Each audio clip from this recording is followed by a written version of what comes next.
the Holy Gospel according to Matthew. Jesus said to his disciples, "When the Son of Man returns, it will be like it was in Noah's day. In those days before the flood, the people were enjoying banquets and parties and weddings right up to the time that Noah entered his ark.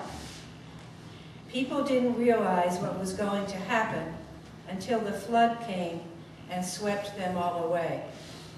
That is the way it will be when the Son of Man comes. 2 men will be working together in the field. One will be taken, the other left. 2 women will be grinding flour at the mill. One will be taken, the other left. So you too must keep watch, for you don't know what day your Lord is coming. Understand this. If a homeowner knew exactly when a thief was coming, he would keep watch and not permit his house to be broken into. You must also be ready all the time, for the Son of Man is coming at the time you least expect." The Gospel of the Lord. Praise to you, Lord Jesus Christ.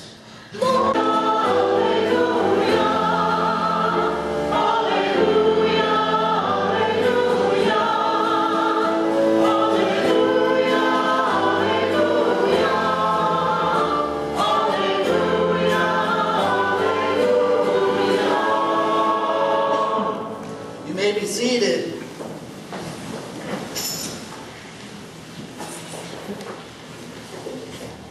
With today's celebration, the first Sunday of Advent, we begin a new calendar. We begin a new year in the liturgical calendar of the church. So for the church, this is like New Year's Day for us, because we begin the cycle that we begin on an annual basis at this time. The liturgical calendar is very important to us, particularly those of the Catholic faith tradition, for it is a way that we are keeping in touch with the big narrative that informs our faith and that informs our lives. And so each year we go through a cycle in which we observe certain days and certain times in certain seasons. And each of these days mark a particular event that took place long ago in our history to remind us of the big story. And they mark different events that took place in the story of human salvation, in the story of God's dealings with the human race. And the calendar in particular focuses upon the events that took place in the life of a certain individual person, Jesus of Nazareth. For the person of Jesus is at the very center of the human race, and his life is at the very heart and center of human history. Everything emanates from the life of Jesus. And in fact, the faith that we have within our hearts is a gift that is given to us through the inspiring story of Jesus of Nazareth. And this is because we recognize in this human being something extraordinary. Within the life of this very ordinary human being, we encounter the divine person. Jesus is not only fully human as you and I are fully human, but Jesus is something else altogether. Jesus is the embodiment of the divine will, of the divine word, of the divine life. So much so that it's at the very heart of our profession that within the person of Jesus we encounter God himself.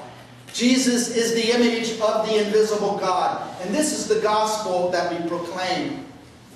And now, on this first Sunday of the Advent season, we enter into the beginning of the story of Jesus of Nazareth. For the next 4 Sundays, the 4 Sundays before Christmas Day, we will be living in anticipation of the coming of Jesus. Now, for us who are Christians, we are waiting in this present moment for the return of Jesus, as he promised he would return to us. What that second coming will look like and what it will be is hard to tell. In fact, we can't even begin to imagine what it will look like. Beware of those who will claim to have this special knowledge and knowing exactly what the nature of Christ's second coming will be. These things are beyond human knowledge. We do not comprehend these things. And we need to be humble and recognize that our conception and our preconceptions of what that would look like could be off base altogether. All we know is that Jesus is coming back for His people. And when that day comes, it is called the awesome day of the Lord. It is the day in which all of creation, as we understand it, will be transformed. All of space, time, that we are a part of and that makes up the reality of our lives will be done away with and transformed into another entirely new reality that we can't even begin to imagine. This is our future hope. It's the Messianic hope that originates with the nation of Israel and with the Jewish people. The Jewish people 2,000 years ago longed for the coming of the Anointed One, the Messiah, the promised one that was spoken of by the many prophets, and in particular the prophet Isaiah. And so Advent is a reminder to us that we have a connection with our ancestors, in particular our Jewish ancestors of the past. That their messianic hope, their hope for God to act to fulfill the promise of the prophets, would be fulfilled in the coming of Messiah. Many of the Jewish people did not recognize Jesus as being the legitimate Messiah. They did not recognize the time of their visitation. They did not recognize Christ, and this grieved Jesus of Nazareth to no end. He wept over the city of Jerusalem because they did not recognize that He is the one that they were waiting for, the one who was to bring salvation to Israel. He was the fulfillment of that messianic hope. They missed that opportunity. Why did they miss it? Because they had all kinds of preconceived ideas of what the coming of Messiah must look like. And the coming of Jesus of Nazareth didn't look like what they expected. Therefore, they were tempted to reject Him. The same thing, my brothers and sisters, could happen to us. We could have preconceived ideas and notions and expectations of what Jesus' second coming will be. And if we do hold on to those things too tightly, we may risk the same mistake that was made by our Jewish ancestors, and we too may miss the significance of His coming into the world again. We may not be ready. And the message of today's gospel, my brothers and sisters, from the words of Jesus Himself is this: watch, be alert, pay attention. As your life is grinding on and it seems like to be this endless flow of activity as our lives unfold, we may be tempted to think that nothing will change and everything will go on pretty much as it's always gone on. But we must be ready. We must be engaged in our lives, but the word of Jesus to us, we always must keep one eye on the horizon. For something that we have not yet experienced is coming our way that is so great and so magnificent that God does not want us to miss out on this great work that He is going to do. God is faithful to His promises, and there are promises of God yet to be fulfilled. That's what we read in the prophet Isaiah this morning. There's a new world coming. There's a new age coming. And a world that is difficult for us to conceive of. A world free of trouble. A world free of evil. A world free of death itself. A world that is free of human conflict and warfare and hatred and all of those things that seem to be the constant malady of the human race. And so Isaiah invites us to look up. God is making a staggering promise to the human race. A day is coming when this world will pass away and there will be a new heaven and a new earth, devoid of all the troubles and pains that we find and experience in this life. I was having a conversation yesterday with Jack Emery. Jack, will you stand up? I want everyone to see you. See?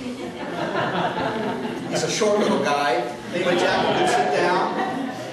And we were preparing the church for Advent. Didn't the crowd that came yesterday do a beautiful job? I hope this inspires you. We were out on the sidewalk and we were constructing the Percepio, that's that stable there. And Jack says, you know something, Father, one thing I've noticed is that the older I get, the faster time goes by. Jack, how old are you? I'm 15. He's 15. And I'm thinking, oh, you haven't seen anything yet. I'm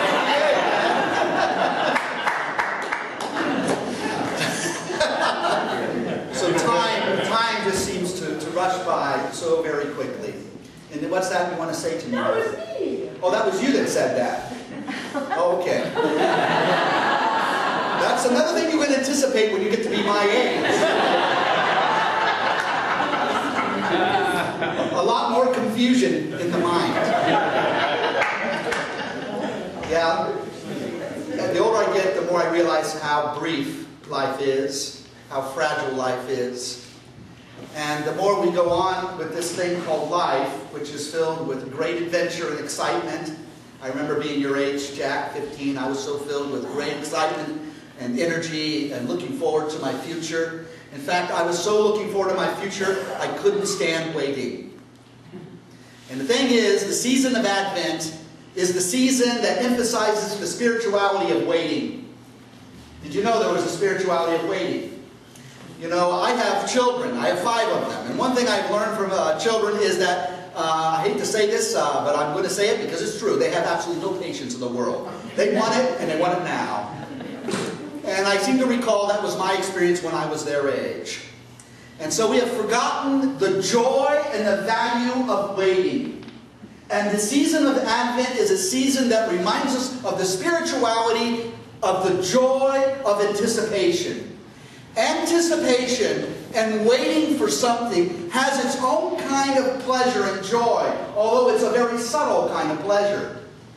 But oftentimes we miss that because we are always living in the future. We want things to be fulfilled now. I remember going to seminary. It was 8 years of education, and during that time I couldn't wait to get out and be ordained.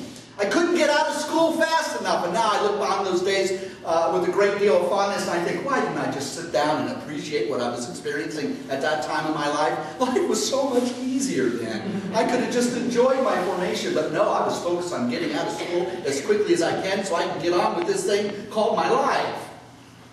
And Advent's a reminder to us that there is something very valuable with the fact that oftentimes we have to wait for the good things in life. I'm reminded of the couple. It could be anyone, but we've all been there, many of us, during the period of their engagement. Remember the engagement time? Do you remember that, Scott and Leslie? Remember that, Tony and Mary? Remember that, Karen and Ned? During that time of engagement, from the time that you were proposed to or you gave your proposal to the time of the fulfillment of that promised proposal on the day of your wedding, you had the time of preparation, getting ready for this big life change. And that was really a magical time for me. And you want me to answer that there for you, David? No. Someday I'm going to answer it for somebody and say, hello, who's this? I'm just calling David. No, this is Father Peter, and I'm preaching at this Mass. And how come you're not in church? There is a kind of joy that a woman and a man, a couple, feel when they are in that period of engagement and are moving towards the married life. There is an excitement and joy unto itself in the anticipation. The joy of anticipation is much more subtle than the joy of realization when the thing is actually happening. We know how to celebrate a big event in our lives and to do it well. And there's great joy, and it's an exalted joy that is expressed outwardly. But oftentimes we forget the joy of anticipation, which is much more subtle. And it's a joy that we experience in our hearts as we look forward to that time in which the promise will be fulfilled in our lives. And so Advent invites us to savor the time of anticipation. Explore the depths and the meaning of waiting for the fulfillment and the time of preparation. In the ancient world, in the first century, in the time of Jesus, there was a way in which a couple entered into the marriage contract, which I think is instructive to us at this point. I will talk about Mary and Joseph because I want to give this married couple a name that you can imagine specifically. And I'm thinking of the Holy Family in particular. Joseph, we don't know how old he was a resident of Nazareth in Galilee. He was the village carpenter. And he decided he wanted to get married. Now, I'm filling in the story for you. These details are not recorded for us in the Gospels, but we know from the custom of the day, this is what would have happened. And so Joseph would go to the home of another man in the village by the name of Joachim. And Joachim had a daughter who was about 13 years old, and her name was Mary. And Joseph wanted to marry this young maiden, this young virgin. And the way he would go about doing that is making a business arrangement, if you will, a contractual arrangement with her father. And so a marriage would begin with the negotiation between the prospective bridegroom and the prospective father-in-law. That's where it would begin. Much different than in our culture, right?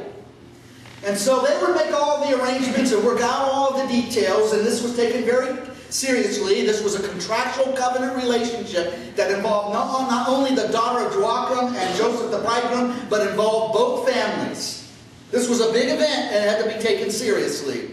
Of course, naturally, Joachim, like I think most fathers would do, did inquire of his daughter if she minded marrying the carpenter. Shame on the father who wouldn't consult his daughter.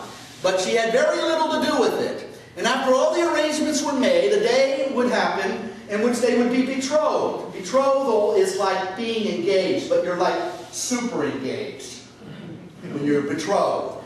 And so there would be an assembly called in the village, usually at the entrance of the synagogue, and all the villagers of Nazareth would gather there in the presence of the rabbi and the village elders, and there would be Joachim and Anna standing there with their young daughter Mary, and opposite them would be Joseph the carpenter.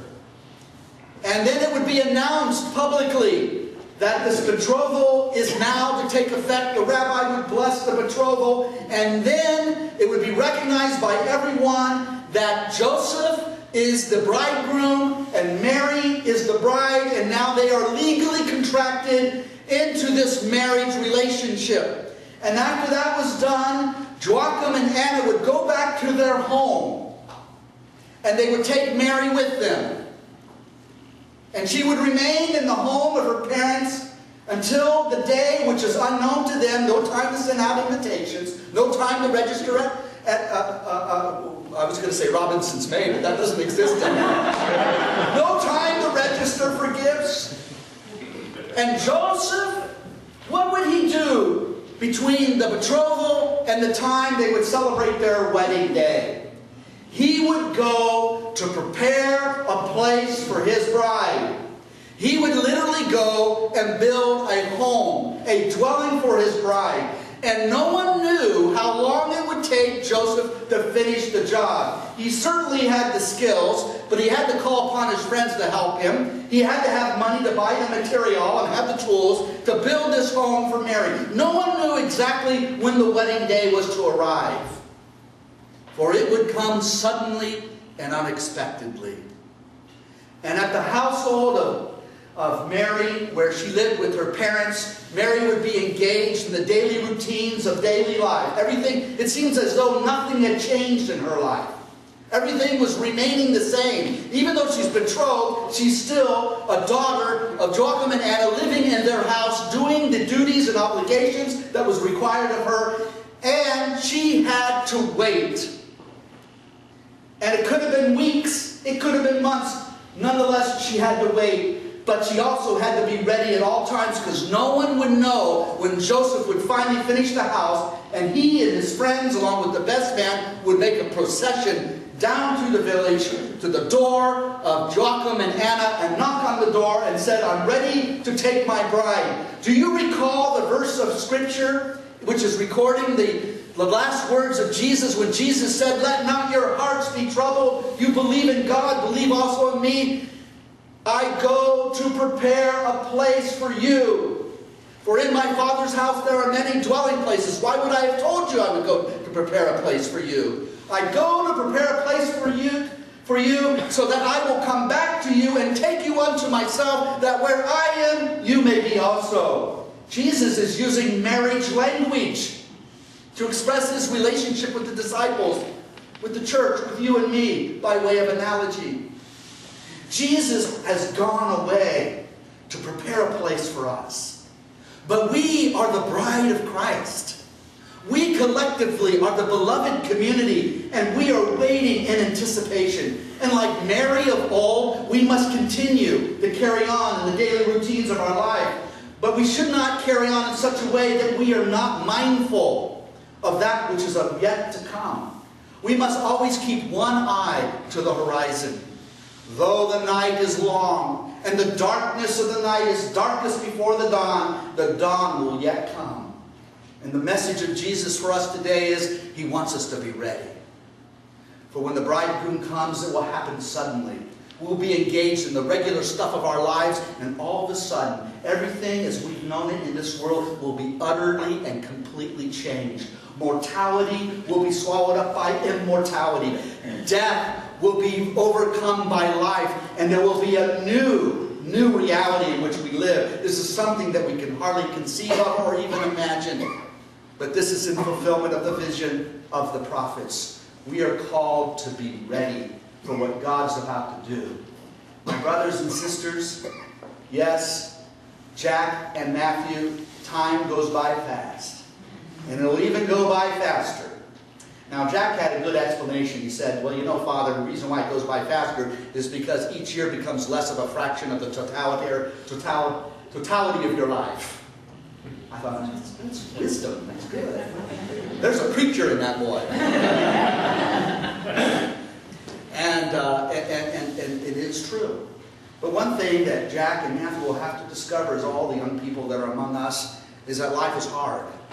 It's great. It's worth it. But it's a struggle. You will experience pain and loss throughout your life.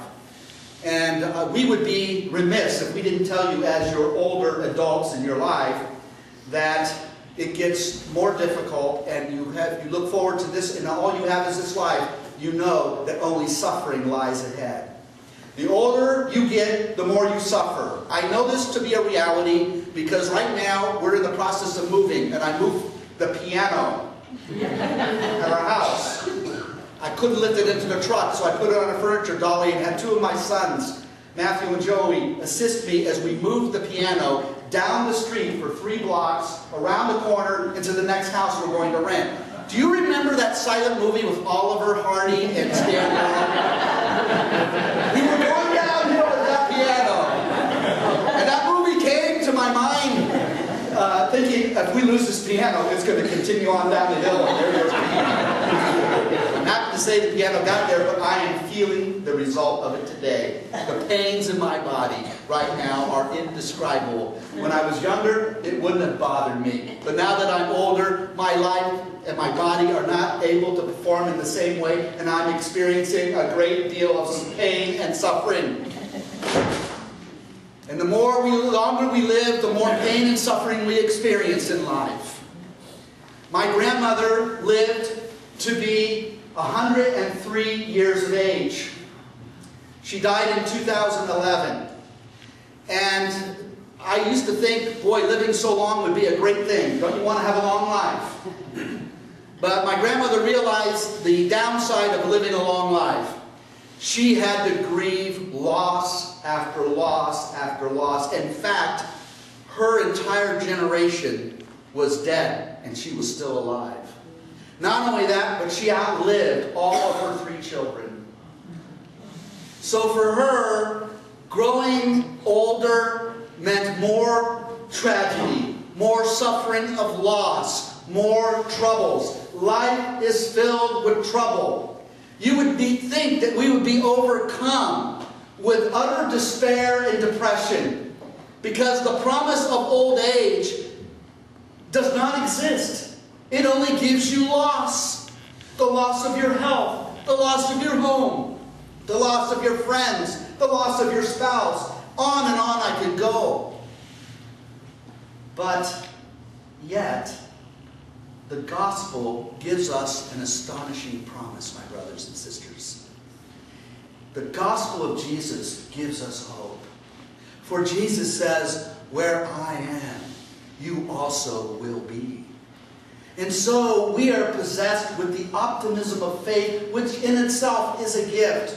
We look forward to, despite the troubles and the hardships of this life, a new dawn that was coming. Yes, the night is long and dark, but the dawn is inevitable. It will come. Lift your eyes up to the horizon, and already you can see the dawn of the coming light. It is happening.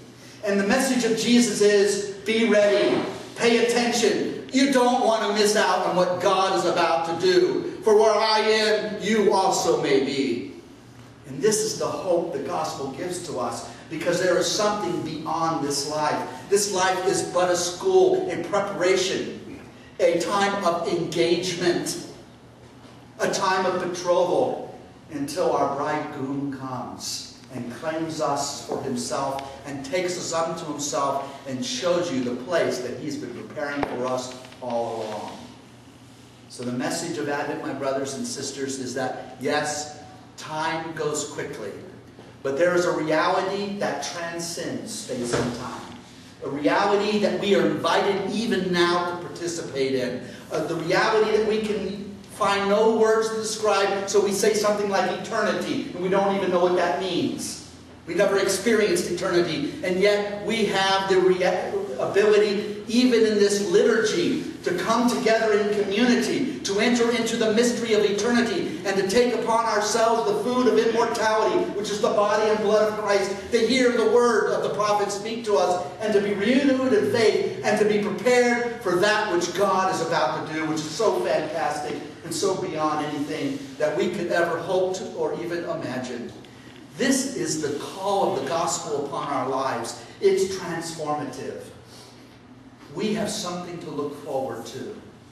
And in the meantime, we have something to do.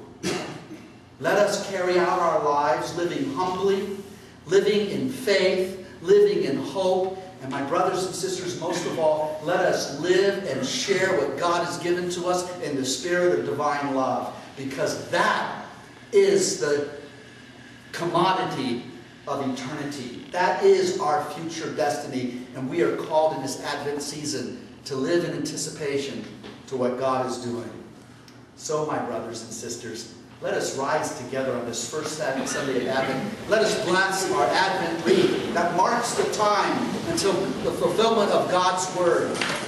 And let us rededicate ourselves as a people of faith, hope, and love as we live in active anticipation for that which God is about to do in our midst.